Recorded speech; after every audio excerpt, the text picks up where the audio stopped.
Hello. आज की हमारी वीडियो कक्षा 10 का जो पाठ संख्या 10 है उसमें प्रकाश, परावर्तन तथा अपवर्तन के वो क्वेश्चंस हैं जो ऑलरेडी बोर्ड की परीक्षा में पूछे गए हैं। पहला क्वेश्चन है, अवतल दर्पण के फोकस पर रखी वस्तु का प्रतिबिंब कहाँ बनता है। तो देखिए, जब भी हमारी फोकस पर रखी वस्तु होती है उसका प्रतिबिंब हमेशा कहाँ बनता है, अनंत पर बनता है। तो आपका आंसर क्या आ जाएगा, यहाँ पे एक अनंत पर बनेगा।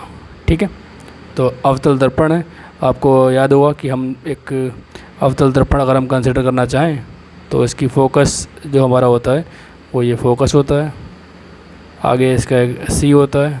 ठीक है, तो जो वस्तु यहाँ रखी होती है उसका प्रतिबिंब हमेशा हम कहाँ मानते हैं, इस टाइप से निकालते हैं। तो ये बिल्कुल पैरेलल लाइंस आती हैं। कैसी आती हैं? पैरेलल लाइंस, समांतर रेखा। तो इसका प्रतिबिंब जो है वो हमेशा अनंत पर बनता है।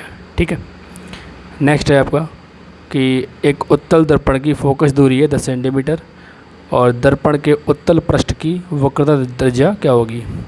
देखिए, वक्रता त्रिज्या और फोकस दूरी का संबंध बहुत इम्पॉर्टेंट भी है, एग्ज़ाम में आया भी कई बार है और आसान है। वक्रता त्रिज्या जो होती है वो हमेशा क्या होती है, 2 इंटू फोकस दूरी, यानी कि फोकस दूरी का डबल होती है।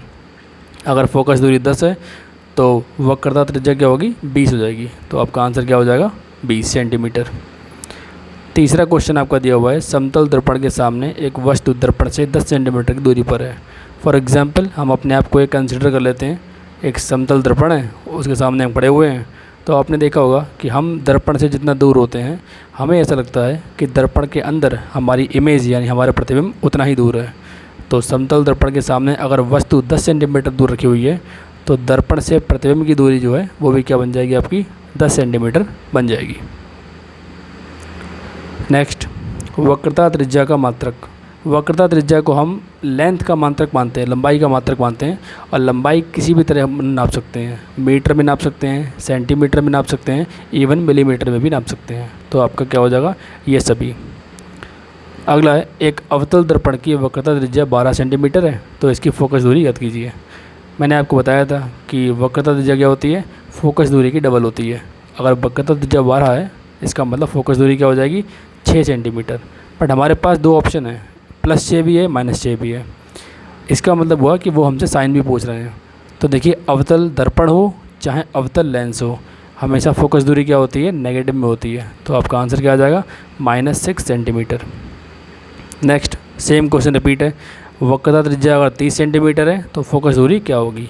अब यहाँ पर इन्होंने मैंशन नहीं कर रखा है कौन सा दर्पण है, तो हम यहाँ पर साइन का कोई ध्यान नहीं रखेंगे। अगर अवतल होता तो माइनस आता, उत्तल होता तो प्लस आता, बट लिखा हुआ नहीं है तो कोई दिक्कत नहीं है। तो 30 का आधा यानी क्या हो जाएगा, 15 सेंटीमीटर हमारा आंसर हो जाएगा। नेक्स्ट,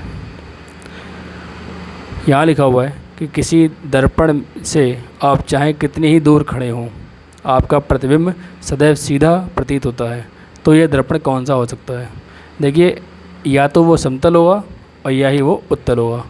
उत्तल दर्पण में अगर आपने कंडीशन पढ़ी हो तो आप किसी भी जगह पर आप वस्तु रखेंगे आपको हमेशा सीधा प्रतिबिंब मिलता है, यानी कि उत्तल भी हो सकता है और समतल भी हो सकता है। समतल तो हम जानते ही हैं, हमारे घरों में होता है समतल दर्पण। हम अगर सीधे खड़े होंगे तो हमें अपना इमेज सीधा ही मिलता है।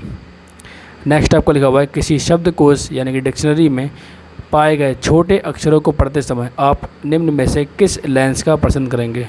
देखिए, सबसे पहली बात तो हम लेंगे क्या, हमें चाहिए होता है एक उत्तल लेंस। क्यों चाहिए होता है, उत्तल लेंस अगर हम लेंगे तो अगर हम उत्तल लेंस को बहुत उसके पास लेके जाएंगे, आप जानते होंगे उत्तल लेंस में अगर कोई वस्तु फोकस और ध्रुव के बीच में रखी जाती है तो उसकी इमेज क्या बनती है, सीधी बनती है और बड़ी बनती है। यानी कि हम वो छोटे छोटे अक्षरों को पढ़ना चाहते हैं तो हम चाहते हैं कि हम उन अक्षरों को कहाँ रखें, फोकस और ध्रुव के बीच में। अगर हम फोकस लेंगे 5 सेंटीमीटर का तो ये बहुत ही छोटा होगा, तो हम चाहते हैं फोकस थोड़ा बड़ा होना चाहिए। तो 50 सेंटीमीटर फोकस दूरी का उत्तल लेंस, जिससे क्या होगा, हम आराम से इजीली उन अक्षरों को उसकी फोकस दूरी और ध्रुव के बीच में रख पाएँ। तो आपका आंसर क्या हो जाएगा, 50 सेंटीमीटर फोकस दूरी का एक उत्तल लेंस। नेक्स्ट आपका है, निम्न में से कौन सा पदार्थ लेंस बनाने के लिए प्रयुक्त नहीं किया सकता। देखिए, लेंस बनाने में हम प्रयोग उनका कर सकते हैं जिसमें से लाइट आर पार जा पाए। जल से आर पार जा पाती है, कांच से जा सकती है, प्लास्टिक से भी जा सकती है अगर वो ट्रांसपेरेंट हो, लेकिन मिट्टी से नहीं जा सकती। तो आपका आंसर क्या हो गया, मिट्टी। मिट्टी से हम लेंस नहीं बना सकते। नेक्स्ट आपका है किसी बिंब का अवतल दर्पण द्वारा बनाया प्रतिबिंब जो है वो आभासी है, सीधा है तथा बड़ा है। तो ये क्या हो सकता है? तो अवतल दर्पण है, आपके दिमाग में तुरंत वो 6 कंडीशंस घूमनी चाहिए। उसमें आप ध्यान से देखिए तो अवतल दर्पण में जो कंडीशन आती है लास्ट वाली, जिसमें ध्रुव और फोकस के बीच में रखा हुआ है, तो वहाँ पे क्या है, रियल इन्वर्टेड नहीं बनता है, क्या बनता है, वर्चुअल इरेक्ट बनता है, सीधा बनता है, आभासी बनता है। तो आपका आंसर क्या हो जाएगा, दर्पण के ध्रुव तथा मुख्य फोकस के बीच में होना चाहिए। नेक्स्ट आपका है किसी गोलीय दर्पण तथा किसी पतले गोलीय लेंस दोनों की फोकस दूरी क्या है, -15। तो ये दर्पण या लेंस क्या हो सकता है? मैंने आपसे कहा था कि चाहे लेंस हो चाहे दर्पण हो, अगर अवतल है तो फोकस दूरी नेगेटिव में होगी और अगर उत्तल है तो फोकस दूरी पॉजिटिव होती है। तो यहाँ पे आंसर क्या आ जाएगा, दोनों अवतल। ठीक है, इसके बाद ये लास्ट के कुछ क्वेश्चन हैं। एक अवतल लेंस द्वारा किसी वस्तु का बना प्रतिबिंब होता है। एक अवतल लेंस जो है जो कैसा बनाता है प्रतिबिंब, तो हम जानते हैं कि अवतल लेंस की केवल एक कंडीशन होती है और वो हमेशा क्या होता है, आभासी होता है, सीधा होता है और छोटा होता है। उत्तल लेंस में हम 6 कंडीशंस पढ़ते हैं, बट अवतल लेंस में हम वस्तु को कहीं रखेंगे, हमेशा हमें आभासी मिलता है, सीधा मिलता है और छोटा प्रतिबिंब मिलता है। ये कह रहे हैं 2 माध्यमों के सीमा पृष्ठ पर एक प्रकाश की किरण लंबवत आपतित होती है, तो अपवर्तन कोण क्या होगा? देखिए लंबवत आपतित होती है तो जैसी आती है वैसी की वैसी निकल जाती है। अपवर्तन कोण क्या होता है, अभिलंब से बना हुआ कोण। अब ये खुद ही अभिलंब पे है, यानी कि अभिलंब और अपवर्तित किरण दोनों एक ही डायरेक्शन में हैं, दोनों एक ही लाइन के ऊपर हैं। इसका मतलब उनके बीच में कोई कोण है ही नहीं। तो आंसर क्या हो जाएगा आपका, 0 डिग्री। यहाँ लिखा है निम्न में से कौन सा कथन सही नहीं है? देखिए प्रकाश एक वैद्युत चुंबकीय तरंग होती है, तो पहला सही है। प्रकाश सीधी रेखा में चलता है, सही है। अनुप्रस्थ तरंग होती है, बिल्कुल सही है। तो बचा कौन सा, लास्ट वाला, अनुदैर्ध्य तरंग प्रकाश नहीं होती। अगला आपका आता है उत्तल दर्पण से बनने वाले प्रतिबिंब की प्रकृति है। देखिए उत्तल दर्पण से बनने वाला जो प्रतिबिंब होता है उसकी प्रकृति क्या होती है, आभासी एवं सीधी होती है। तो जो कंडीशन हमने इसकी पढ़ी हुई है उत्तल दर्पण की, उसमें हम देखा हुआ कि चाहे हम वस्तु को कहीं रख दें, हमेशा हमें आभासी और सीधा प्रतिबिंब भी मिलता है। इस टाइप से हमने ये 15 क्वेश्चन कर लिए हैं।